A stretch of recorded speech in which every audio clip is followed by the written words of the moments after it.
Good day, guys. Today we'll be calculating prepaid rent expense of your statement of comprehensive income, or commonly known as your income statement.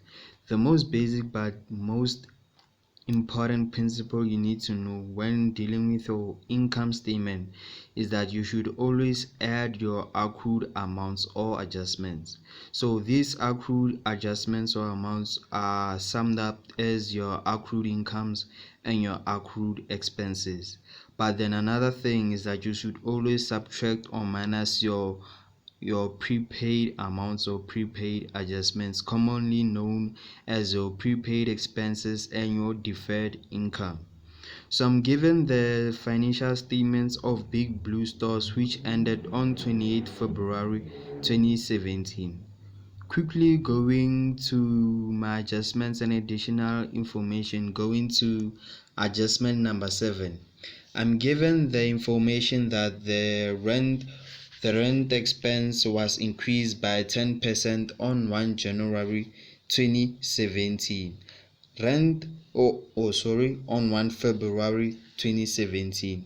The rent for March 2017 has already been received. So what I like to do in with these types of adjustments is that I usually lay down my financial year on a timeline.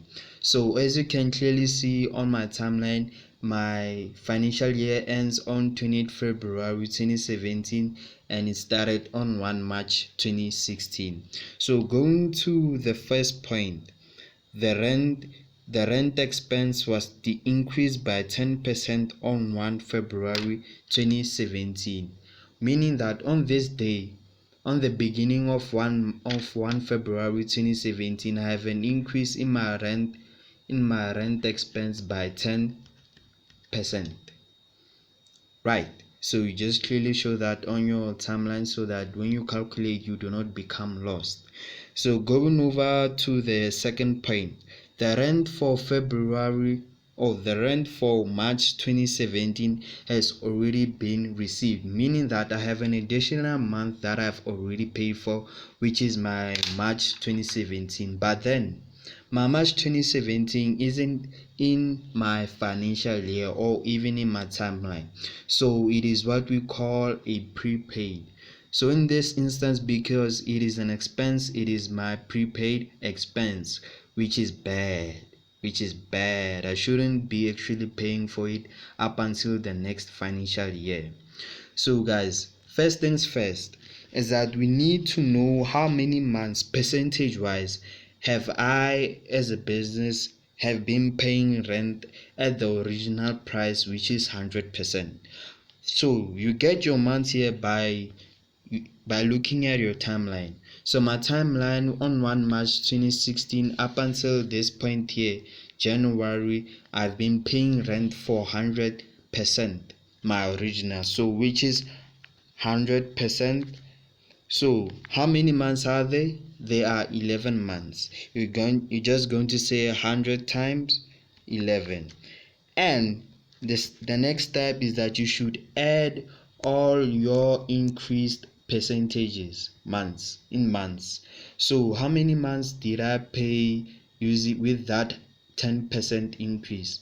I paid my rent with that 10% increase starting on 1 March February up until March 2017. So which is I have 110%.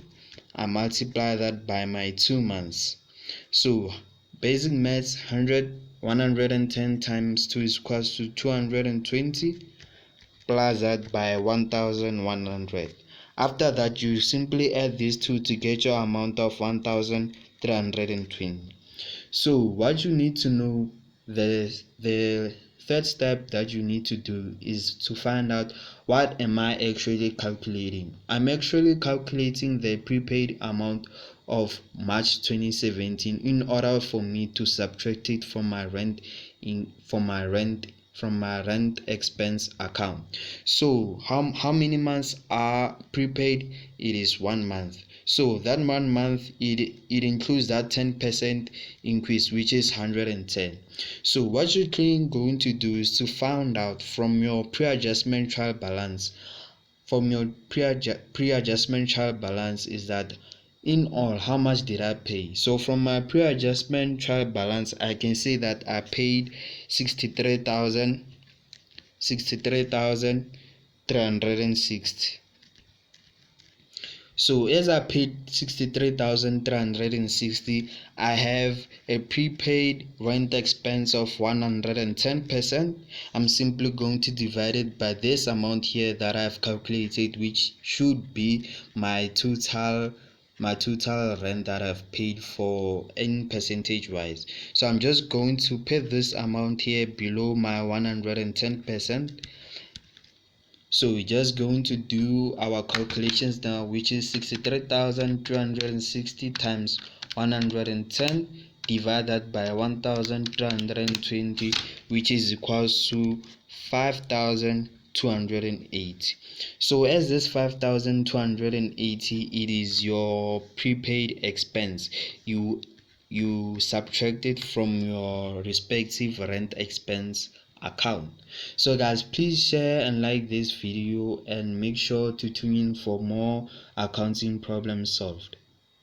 Thanks.